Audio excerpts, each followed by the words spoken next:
So hi friends, I am Abhishek. So friends, आज हम बात करने वाले हैं व्यंजन वर्ण के बारे में, ठीक है, और उसके प्रकार के बारे में। तो यदि आप हमारे चैनल पर नए हैं तो चैनल को सब्सक्राइब कर लीजिए और बेल आइकन को प्रेस कर लीजिए ताकि जितना भी मेरा नया वीडियो होगा वो आप तक आसानी से पहुंच जाएगा। दोस्तों, आज हम बात करने वाले हैं व्यंजन वर्ण के बारे में, जैसा कि आपको पता होगा क्योंकि इससे पहले हम लोग स्वर वर्ण देखे थे और उसका प्रकार देखे थे। तो अब हम लोग देखने वाले हैं व्यंजन वर्ण और उसके प्रकार, ठीक है। तो वीडियो में शुरू से अंत तक बने रहिएगा, स्किप करके नहीं भागिएगा क्योंकि जब वैसे आप देखेंगे तो आपको समझ में नहीं आएगा। तो आइए, यहाँ पे सबसे पहले जो मेरा टॉपिक है व्यंजन वर्ण है, ठीक है। यदि परिभाषा की बात करें तो आपको हम पिछले जो इसका इंट्रोडक्शन वर्ण का जो इंट्रोडक्शन वीडियो था उसमें हम आपको बता दिए थे, तो ऐसे भी यहाँ पे हम लिख दिए हैं, उसके बाद आप समझ लीजिए, ठीक है। कहा गया कि वैसा वर्ण जिसका उच्चारण में स्वर वर्ण की सहायता लिया जाता है या ली जाती है उसे व्यंजन वर्ण कहते हैं। यानी कि जिस वर्ण में स्वर वर्ण का सहायता लिया जाएगा, ठीक है, उसको हम कौन सा वर्ण कहेंगे? तो व्यंजन वर्ण कहेंगे। और यदि हम व्यंजन वर्ण की संख्या की बात करें तो कुल संख्या जो इसका होता है 33 होता है। संख्या इसका कितना होता है? 33 होता है। कहाँ से कहाँ तक? तो का से लेकर के हा तक, का से लेकर के हा तक होता है। यदि हम बात करें भाई जी इसके प्रकार का, तो देखिए आपको उस एग्जाम में ऑब्जेक्टिव के तौर पे पूछता है कि व्यंजन वर्ण की कुल संख्या कितनी है। तो व्यंजन वर्ण की जो कुल संख्या है 33 है, ठीक है, बात क्लियर है। उसके बाद आप आइए व्यंजन वर्ण की यदि प्रकार की बात करें तो यहाँ पे यदि हम प्रकार की बात करेंगे तो इसको कई भागों में बांटा गया है। जैसे कि आप देख सकते हैं, पहला में जो है, पहला आप यहाँ पे ध्यान दीजिएगा, पहला में स्पर्श व्यंजन वर्ण, दूसरा में अंतस्थ व्यंजन वर्ण, ठीक है। उसके बाद थर्ड में जो है उष्म व्यंजन वर्ण है। थर्ड में क्या है? उष्म व्यंजन वर्ण। और फोर्थ में संयुक्त व्यंजन वर्ण। और फिफ्थ में है द्विगुण व्यंजन वर्ण। यानी टोटल 5 भागों में व्यंजन वर्ण को बांटा गया है, ठीक है। कितने भागों में? 5 भागों में। कौन कौन सा भाग है जो आप समझिए फिर से? स्पर्श व्यंजन वर्ण, अंतःस्थ व्यंजन वर्ण, उष्म व्यंजन वर्ण, संयुक्त व्यंजन वर्ण और द्विगु व्यंजन वर्ण, ठीक है। यहाँ तक बात क्लियर है भाई जी। यहाँ से आपको इतना सारा ऑब्जेक्टिव मिलेगा, इतना सारा एग्जाम में, बोर्ड एग्जाम में, कि आपको कहना नहीं है, इसी से आप गर्दा छुड़ा दीजिएगा। तो ये जो टॉपिक हम बताएंगे इसको आपको ध्यान से समझना है, ठीक है, थोड़ा ध्यान से। यदि आप चाहें, यदि आप लोग बोलेंगे तो इसका एक लॉन्ग वीडियो भी हम बना सकते हैं, नहीं तो आपको शॉर्ट में सिर्फ हम समझा देंगे तो आपको एग्जाम में एक भी ऑब्जेक्टिव नहीं छूटेगा। तो फटाफट से इसका एक स्क्रीनशॉट कीजिए, उसके बाद हम इसके बारे में बताते हैं। स्पर्श व्यंजन वर्ण, अंतस्थ व्यंजन वर्ण, उष्म व्यंजन वर्ण, संयुक्त व्यंजन वर्ण, ठीक है। तो फटाफट से आप लोग इसका स्क्रीनशॉट कीजिए, एक शॉट में उसको भी हम लोग देख लेंगे, ठीक है। चलिए, अब यहाँ पे हम लोग देखेंगे व्यंजन वर्ण के प्रकार, ठीक है, और मतलब उसका संख्या कितना कितना है उसके प्रकार का जो भी हम देखेंगे, ठीक है। तो आइए, सबसे पहला जो आपको समझना था स्पर्श व्यंजन वर्ण समझना था, ठीक है, कि स्पर्श व्यंजन वर्ण आखिर कहेंगे किसको। यहाँ पे आप देखेंगे तो स्पर्श व्यंजन वर्ण का परिभाषा बहुत ही शॉर्ट, ऐसे आपको पूरे यूट्यूब पे नहीं मिलेगा इतना शॉर्ट में, और आपको सीधे माइंड में क्या होगा, सेट हो जाएगा। तो देखिए, कहा गया है कि का वर्ग से पा वर्ग तक को स्पर्श व्यंजन वर्ण कहते हैं। अब का वर्ग पा वर्ग क्या है? तो देखिए, का वर्ग से यदि बात करें तो का वर्ग से लेकर के यदि यहाँ हम पा वर्ग तक के बात कर रहे हैं, ठीक है, पा वर्ग तक के, तो इसके बीच में कौन आएगा? चा वर्ग भी आएगा। उसके बाद क्या आएगा? टा वर्ग भी आएगा, ठीक है, अता वर्ग भी आएगा।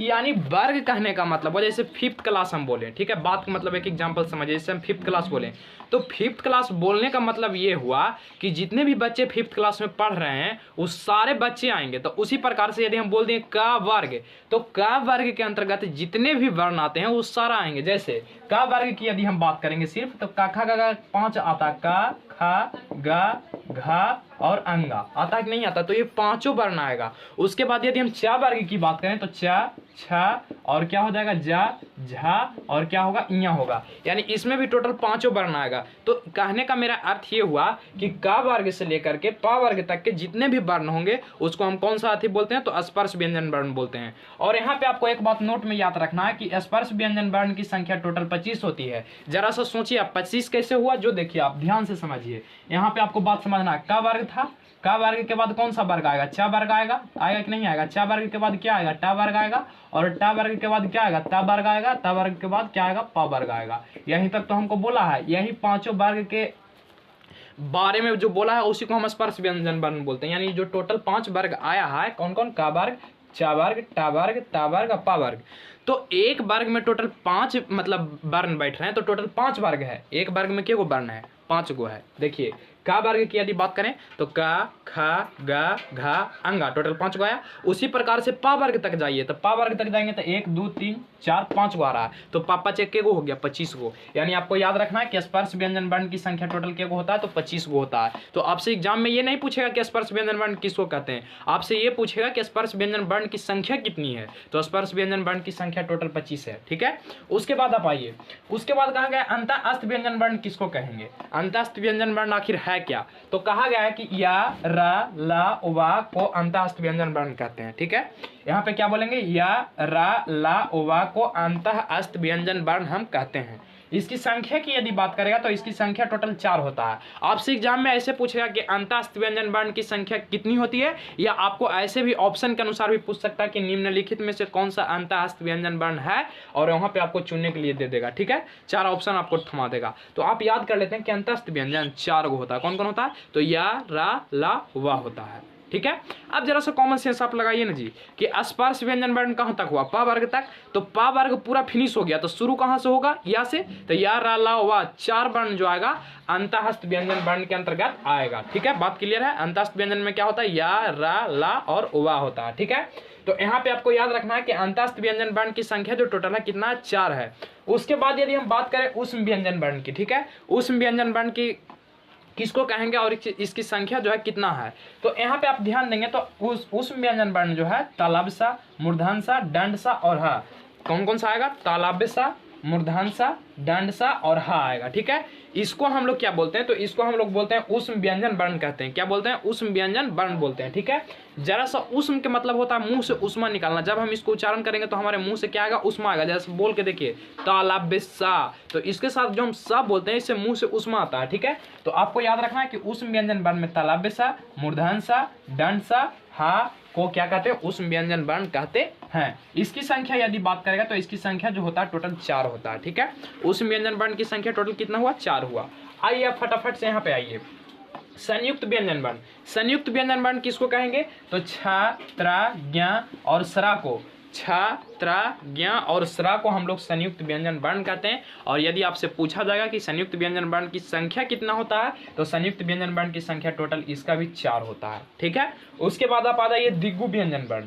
द्विगुण व्यंजन वर्ण है, सॉरी द्विगु नहीं, द्विगुण व्यंजन वर्ण। और द्विगुण का मतलब होता है कि जो 2 गुण रखता है। तो देखिए आप यहाँ पे ड और ढा को, ड और किसको, ढा को, ड और ढा को हम लोग द्विगुण व्यंजन वर्ण कहते हैं। यदि द्विगुण व्यंजन वर्ण की संख्या पूछे तो इसी में इसका आंसर छुपा हुआ है। द्यू का मतलब होता है 2, यानी इसका संख्या भी टोटल कितना हो जाएगा भाई जी, तो 2 हो जाएगा। ठीक है, तो आशा करते हैं कि आप लोग यहाँ तक समझ गए होंगे। तो इसका एक फटाफट से स्क्रीनशॉट कर लीजिए, उसके बाद हम मिलते हैं नेक्स्ट वीडियो में। ठीक है, और वहाँ पे हम आपको बताएंगे कि उच्चारण स्थान, कि ये जो आप वर्ण इतना देखें, ये वर्ण का उच्चारण स्थान आखिर क्या होगा। जैसे आपको से पूछ देगा कि का वर्ग जो आप देखें, का वर्ग का उच्चारण स्थान क्या होगा, ता वर्ग का उच्चारण स्थान क्या होगा, ऐसे करके आपसे पूछेगा। ठीक है, तो वो वाला वीडियो जो है कल आएगा आपको। ठीक है, नेक्स्ट वीडियो में मिलेगा आपको। यहाँ तक यही, इसको आप कॉपी पे नोट कर लीजिए और लिख लीजिए, याद कर लीजिए। इससे बाहर एग्जाम में आपसे नहीं पूछेगा। ठीक है, तो मिलते हैं नेक्स्ट वीडियो में। Thank you.